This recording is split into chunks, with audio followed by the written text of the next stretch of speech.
Welcome to ScratchStart. In this session, we are going to see how to do the recently viewed list, like items. We can see this mostly in streaming platforms and other things, important things, places too. So, for that, what does it actually do is, you can see there are product 1, product 2, product 3 and product 4. If I click product 1, it will be listed in the recently viewed, and the product 2, it will become the next, the product 1 will go down and product 2 will become the recently viewed. So that's how it works. So let's write the DOM for that. First let's create the elements variables, cards in document, query selector all, and the class is card, and another variable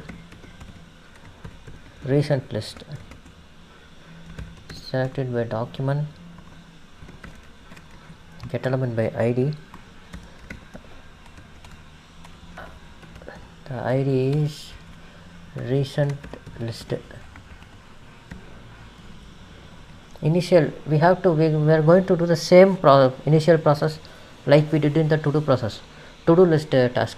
We are going to use the local storage as the storage, so that we can retrieve the previous state easily. So for that, I am creating a new variable called recent. For the storage, I am using json.parse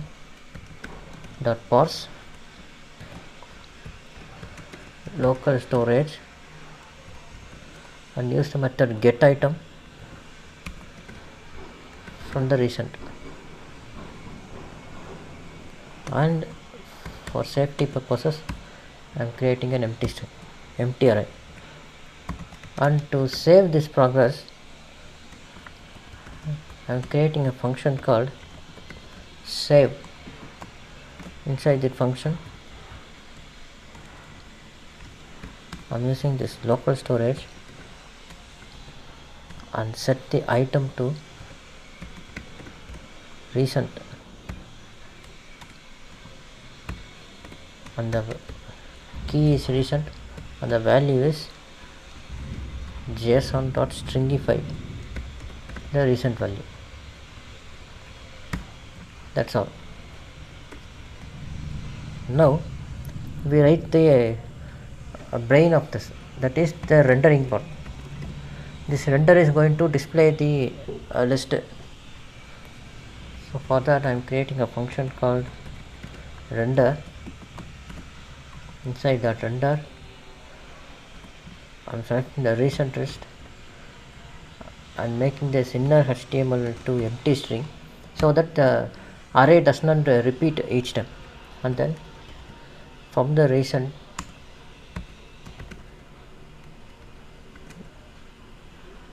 using the for each method, create a function called item. Inside that function, create a new variable for list element. Using this list element in the document, using create element method, create a list element and change that list text content to the item, the latest the recently viewed item, and then the recent list get appended with a child. That means it gets updated with the new list. So that is how each time it will render the output. Now what we are going to do is, each time when we click the output should appear. Only when we click this appear. What is going to appear here is written on the render, and what happens when we click, that is what we are going to write here now. So while clicking on the product, I am selecting the cards and using for each method, writing a function named card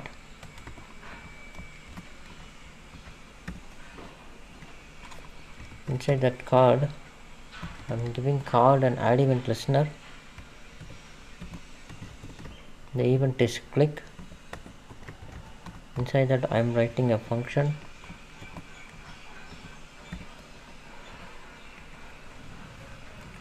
Inside that I'm creating a new variable called name. Inside that name I'm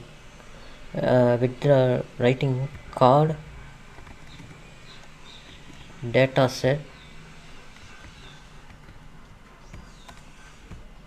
name. That means it will take the data set. Here see, you can see the data name, and this list is the data set.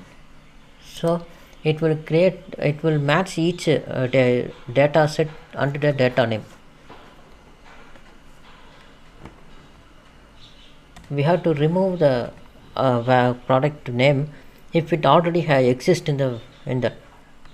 So to remove if already exists, select the recent. In the recent, filter the elements.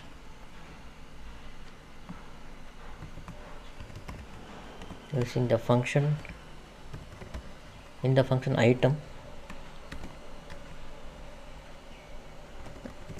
return if item is not equal to the name.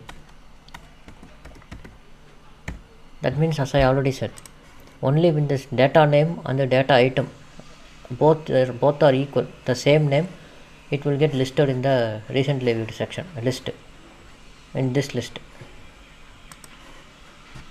And next we have to add the recently viewed item to the front, right? So to add recently viewed to front, select the recent. By using the unshift method, change the name. What this unshift method does is, it will shuffle, that means it will replace the places of the names, the product list.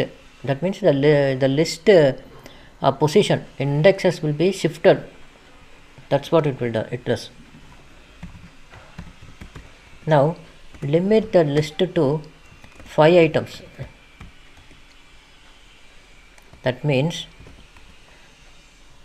if the recent length, array length, list length is greater than 5, it should remove. Only 4 should be available.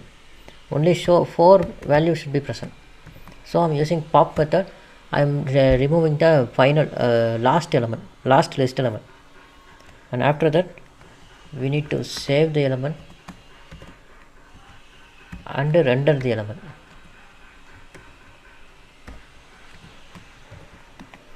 And that's all. And to get the initial state,